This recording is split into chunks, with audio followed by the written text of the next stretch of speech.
Hello friends, ഇന്ന് നമ്മൾ discuss ചെയ്യാൻ പോകുന്നത് സോഷ്യൽ സയൻസിലെ 9th ചാപ്റ്റർ ആയിട്ടുള്ള ഫ്രം മഗധ ടു തനേഷ എന്നായിട്ടുള്ള ചാപ്റ്ററാണ്. ഈ ചാപ്റ്ററിൻ്റെ ഫസ്റ്റ് തന്നെ ഒരു ഇൻഡിക്ക എന്ന് പറഞ്ഞിട്ടുള്ള മെഗസ്തനീസിൻ്റെ ഒരു ബുക്കിൽ നിന്നുള്ള ഒരു ചെറിയ പാട്ട് കൊടുത്തിട്ടുണ്ട്. നമുക്കതൊന്ന് വായിക്കാം. The king appears before his pupil along with a colorful procession. He is carried in a golden palanquin. His bodyguards are sitting on an elephant having an ornamental covering for the forehead. Some people are carrying branches of trees on which trained parrots are seated. There are armored women as bodyguards around the king. The king fears that somebody may jeopardize him at any time. The king used to take his food only after the security tasted it. He doesn't sleep in a place for 2 nights consecutively. ഇനി നമുക്ക് അതിൻ്റെ അർത്ഥം ഒന്ന് നോക്കാം. The king appears before his pupil along with a colorful procession. വർണ്ണാഭമായിട്ടുള്ള എഴുന്നള്ളിപ്പോടെയാണ് രാജാവ് പ്രജകൾക്ക് മുന്നിൽ പ്രത്യക്ഷപ്പെടുന്നത്. He is carried in a golden palanquin. രാജാവിനെ സ്വർണ്ണ പല്ലക്കിലാണ് എഴുന്നള്ളിക്കുന്നത്. His bodyguards are sitting on an elephant having an ornamental covering for the forehead. അദ്ദേഹത്തിൻ്റെ അംഗരക്ഷകർ നെറ്റിപ്പട്ടം കെട്ടിയ ആനകൾക്ക് മുകളിലായിരുന്നു ഇരിക്കുന്നത്. Some people are carrying branches of trees on which trained parrots are seated. പരിശീലനം ലഭിച്ച തത്തകൾ ഇരിക്കുന്ന വൃക്ഷശിഖരങ്ങൾ ചിലർ വഹിച്ചുകൊണ്ട് നടക്കുന്നുണ്ടായിരുന്നു. There are armored women as bodyguards around the king. രാജാവിന് ചുറ്റും ആയുധധാരികളായ വനിതകൾ അംഗരക്ഷകരായിട്ടുണ്ടായിരുന്നു. The king fears that somebody may jeopardize him at any time. ഏത് സമയവും തന്നെ ആരെങ്കിലും അപായപ്പെടുത്തുമെന്ന് രാജാവ് ഭയപ്പെട്ടിരുന്നു. The king used to take his food only after the security tasted it. Securities taste ചെയ്തതിന് ശേഷമേ രാജാവ് ഭക്ഷണം കഴിക്കാറുള്ളായിരുന്നു. He doesn't sleep in a place for 2 nights consecutively. 2 രാത്രികൾ തുടർച്ചയായിട്ട് രാജാവ് ഒരേ സ്ഥലത്ത് ഉറങ്ങുന്നുണ്ടായിരുന്നില്ല.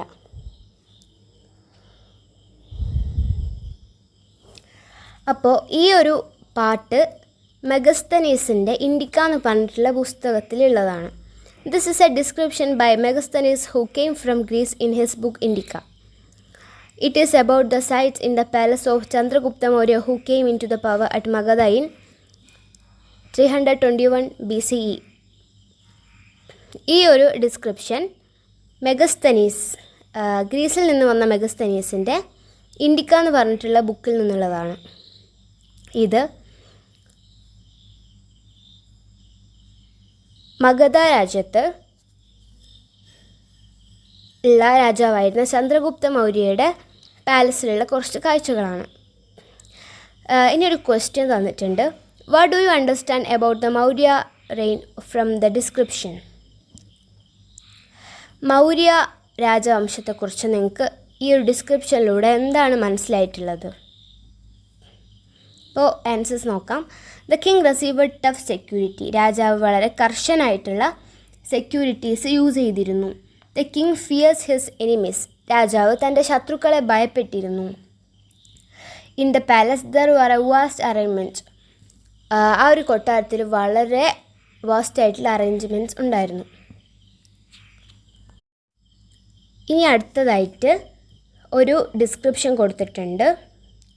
നമുക്ക് ജസ്റ്റ് അതൊന്ന് വായിച്ച് നോക്കാം. If a king acts against science or is not able to defeat his own senses, he gets reigned easily even though he rules the whole world. Hence, he should motivate his people to perform their duties through executing his deeds. One should attain humility from learning, attain the love of the people by gaining wealth. Indolence, telling lies, luxurious dressings, deals arising from ego and misconduct, etc. should be avoided. കൗടില്യയുടെ അർത്ഥശാസ്ത്രയിൽ നിന്നുള്ള ഒരു ചെറിയ ഭാഗമാണിത്. നമുക്കിതിൻ്റെ അർത്ഥം ഒന്ന് നോക്കാം. If a king acts against science, ശാസ്ത്രവിരുദ്ധനായി പ്രവർത്തിക്കുന്ന, is not able to defeat his own senses, ഇന്ദ്രിയങ്ങളെ കീഴടക്കാത്തവനുമായ, ഒരു രാജാവ്. He gets ruined easily even though he rules the whole world. ഭൂമിയെ മുഴുവൻ വാഴുന്നവൻ തന്നെ ആയാലും പൊടുന്നനെ നശിച്ചു പോകും. So, hence he should motivate his people to perform their duties through executing his deeds. രാജാവ് കാര്യനിർവഹണം കൊണ്ട് പ്രജകളെ സ്വധർമ്മങ്ങൾ ചെയ്യാൻ പ്രേരിപ്പിക്കണം. One should attain humility from learning. വിദ്യ കൊണ്ട് വിനയം നേടണം. Attain the love of the people by gaining wealth. സമ്പത്ത് നേടി ലോകരുടെ പ്രീതി സമ്പാദിക്കണം. Indolence, അലസത, telling lies, അസത്യം പറയൽ, luxurious dressing, അഹങ്കാരം തോന്നിക്കുന്ന വേഷം, deals arising from ego, അധർമ്മം ഉളവാക്കുന്ന ഇടപാട്, and misconduct etcetera should be avoided തുടങ്ങിയ കാര്യങ്ങൾ ഒഴിവാക്കണം. ഇതാണ് കൗടില്യൻ്റെ അർത്ഥശാസ്ത്രയിലൊരു ചെറിയ ഡിസ്ക്രിപ്ഷൻ നമ്മളെ പാഠഭാഗത്ത് കൊടുത്തിട്ടുണ്ട്. അതിൻ്റെ അർത്ഥം നമുക്ക് അടുത്ത് നോക്കാം. This is an excerpt from Kautilya's Arthashastra. What information can we gather from his about the responsibility of the king. രാജാവിൻ്റെ ഉത്തരവാദിത്തത്തെ സംബന്ധിച്ച് എന്തെല്ലാം വിവരങ്ങളാണ് ഇതിൽ നിന്ന് ലഭിക്കുന്നത്? ഇപ്പോൾ ഒരു പോയിൻ്റ് അവിടെ കൊടുത്തിട്ടുണ്ട്. The king should inspire his people to perform their duties. രാജാവ് ജനങ്ങളെ കർത്തവ്യങ്ങൾ നിർവഹിക്കാൻ വേണ്ടിയിട്ട് പ്രേരിപ്പിക്കണം. ഇനി അടുത്ത ഒരു പോയിൻ്റ് നമുക്ക് നോക്കാം. The king should be the role model for the people. രാജാവ് പ്രജകൾക്കൊരു മാതൃകയായിരിക്കണം. The king should be able to defeat his own senses. രാജാവ് തൻ്റെ സെൻസസിനെ ഡിഫീറ്റ് ചെയ്യാൻ കഴിവുള്ള ഒരാളായിരിക്കണം. He should motivate his people to perform their duties. അത് നമ്മൾ പറഞ്ഞു. പിന്നെ he should attain humility from learning. വിദ്യ കൊണ്ട് വിനയം നേടണം. He should attain the love of the people by gaining wealth. സമ്പത്ത് നേടി ലോകരുടെ പ്രീതി സമ്പാദിക്കണം. പിന്നെ he should avoid deals arising from ego. അഹങ്കാരത്തിൽ നിന്നുണ്ടാകുന്ന കാര്യങ്ങളെല്ലാം ഡീൽസ് എല്ലാം രാജാവ് അവോയ്ഡ് ചെയ്യണം. അപ്പോൾ ഇനി നെക്സ്റ്റ് ആയിട്ട് കൗടില്യൻ്റെ അർത്ഥശാസ്ത്രം പറഞ്ഞിട്ട് സൈഡിലൊരു ബ്ലൂ കോളം ഉണ്ട്, അതൊന്ന് വായിക്കാം. Kaudilya was a teacher in Taxila before he became the chief minister of Chandragupta Maurya of the Maurya dynasty.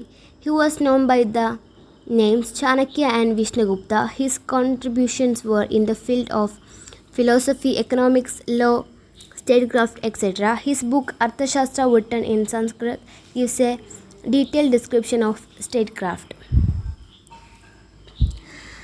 അതിൻ്റെ അർത്ഥം നോക്കാം. തക്ഷശിലയിലെ അധ്യാപകനായിരുന്ന കൗടില്യൻ പിന്നീട് മൗര്യ ഡൈനാസ്റ്റിയുടെ രാജാവായിരുന്ന ചന്ദ്രഗുപ്ത മൗര്യൻ്റെ പ്രധാനമന്ത്രിയായിട്ട് മാറി. പിന്നെ അദ്ദേഹത്തിന് 2 പേരുകളുണ്ടായിരുന്നു. ഒന്ന് ചാണക്യൻ, 2 വിഷ്ണുഗുപ്തൻ. പിന്നെ ഫിലോസഫിയിലും എക്കണോമിക്സിലും ലോ, സ്റ്റേറ്റ് ക്രാഫ്റ്റിലെല്ലാം അദ്ദേഹം തുടങ്ങിയ മേഖലകൾ അദ്ദേഹം സംഭാവന നൽകി. അദ്ദേഹം അർത്ഥശാസ്ത്രം എന്ന് പറഞ്ഞിട്ടുള്ള ഗ്രന്ഥം എഴുതിയിട്ടുള്ളത് സംസ്കൃത ഭാഷയിലാണ്. അതിൽ ഒരു രാജ്യഭരണത്തെ സംബന്ധിച്ചിട്ട് എല്ലാ വിവരങ്ങളും വിശദമായിട്ട് പറയുന്നുണ്ട്. Kaudilya in his Arthashastra mentioned about the 7 elements essential for a state. They are known as Saptangas, 7 limbs. That which has all these 7 elements would be considered a state. ഒരു രാഷ്ട്രത്തിന് അനിവാര്യമായിട്ടുള്ള 7 ഘടകങ്ങളെക്കുറിച്ച് കൗടില്യൻ അർത്ഥശാസ്ത്രത്തിൽ പറയുന്നുണ്ട്. അവ അറിയപ്പെടുന്ന പേരാണ് സപ്തംഗങ്ങൾ. ഈ 7 ഘടകങ്ങൾ ഉള്ളവയെ മാത്രമേ രാഷ്ട്രമായിട്ട് പരിഗണിക്കാൻ കഴിയുമായിരുന്നുള്ളൂ. അവയെ ഞാൻ ഇപ്പോൾ പറഞ്ഞുതരാം. സ്വാമി, അമത്യ, കോസ, ദണ്ഡ, ദുർഗ, മിത്ര, ജനപദ. ഇതാണ് ആ 7 ലിംസ്. അതിൽ ഓരോ 7 ലിംസിനും ഓരോന്നായിട്ട് അറിയപ്പെടുന്നുണ്ട്. സ്വാമി അറിയപ്പെടുന്നത് the king, Amatya the minister or official, Kosa the treasury or tax, Danda the judiciary, Durga the fort or army, Mitra the ally, Janapada the territory. അങ്ങനെയാണ് ഇത് അറിയപ്പെടുന്നത്. ഇനി അടുത്ത ഭാഗം നോക്കാം. Page number 153. Chandragupta Maurya established a rule based on the Saptanga concept. സപ്തംഗങ്ങളെ അടിസ്ഥാനമാക്കിയിട്ടാണ് അടിസ്ഥാനമാക്കിയിട്ടുള്ള ഒരു ഭരണവ്യവസ്ഥയാണ് ചന്ദ്രഗുപ്ത മൗര്യന് ഉണ്ടാക്കിയിരുന്നത്. Pataliputra was the capital of the Maurya dynasty. Maurya ഭരണത്തിൻ്റെ ആസ്ഥാനം പാടലിപുത്ര ആയിരുന്നു. He formed a strong army and expanded his kingdom by conquering neighbour states. ശക്തമായിട്ടുള്ളൊരു സൈന്യത്തിന് രൂപം കൊടുത്തതിന് ശേഷം ചന്ദ്രഗുപ്ത മൗര്യൻ ചുറ്റുള്ള പ്രദേശങ്ങളെല്ലാം ആക്രമിച്ച് കീഴടക്കി രാജ്യവിസ്തൃതി വർദ്ധിപ്പിച്ചു. He collected various taxes from meeting the administrative expenses. ഭരണച്ചെലവിനായി പലതരം നികുതികൾ രാജാവ് പിരിച്ചു. He made alliance with many foreign countries. പല രാജ്യങ്ങളുമായിട്ട് രാജാവ് സഖ്യം സ്ഥാപിച്ചു. The most important among them was his alliance with the Greek military officer Seleucus, who arrived India after Alexander. ഇതിലെ ഏറ്റവും പ്രധാനമായിട്ടുള്ളത് അലക്സാണ്ടർക്ക് ശേഷം ഇന്ത്യയിലേക്ക് വന്ന ഗ്രീക്ക് സൈന്യാധിപനായ സെലൂക്കസ് നിക്കറ്ററുമായിട്ട് സ്ഥാപിച്ചിട്ടുള്ള സഖ്യമായിരുന്നു.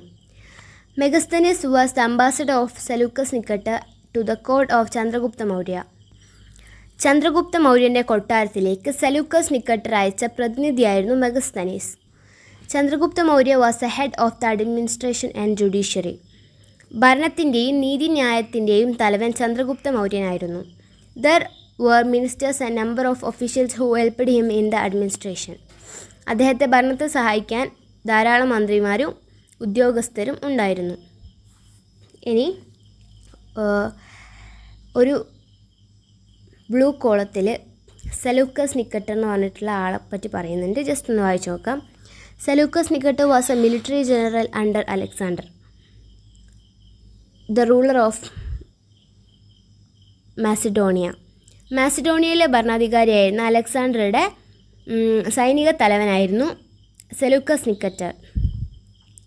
After the death of Alexander, Seleucus got the control of the eastern province where the great Greek rule existed. അലക്സാണ്ടറുടെ മരണത്തിന് ശേഷം ഗ്രീക്ക് ഭരണം നിലനിന്ന കിഴക്കൻ പ്രദേശങ്ങളുടെ അധികാരം സെലൂക്കസിന് ലഭിച്ചു. He entered into a war with Chandragupta Maurya, but later he made a treaty with Chandragupta and extended his eastern provinces.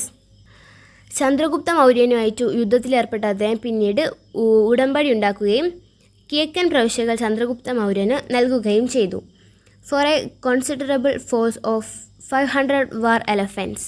ഇതിന് പകരമായി 500 ആനകൾ അടങ്ങുന്ന ഒരു സൈന്യം അദ്ദേഹത്തിന് ലഭിച്ചു. ഇനി താഴെ ഒരു ക്വസ്റ്റ്യൻ കാണുന്നുണ്ട്. How far did the concept of Saptanga reflect in the reign of Chandragupta Maurya? സപ്തങ്ങൾ എന്ന ആശയം ചന്ദ്രഗുപ്ത മൗര്യൻ്റെ ഭരണത്തിൽ എത്രമാത്രം പ്രതിഫലിച്ചിരിക്കുന്നു?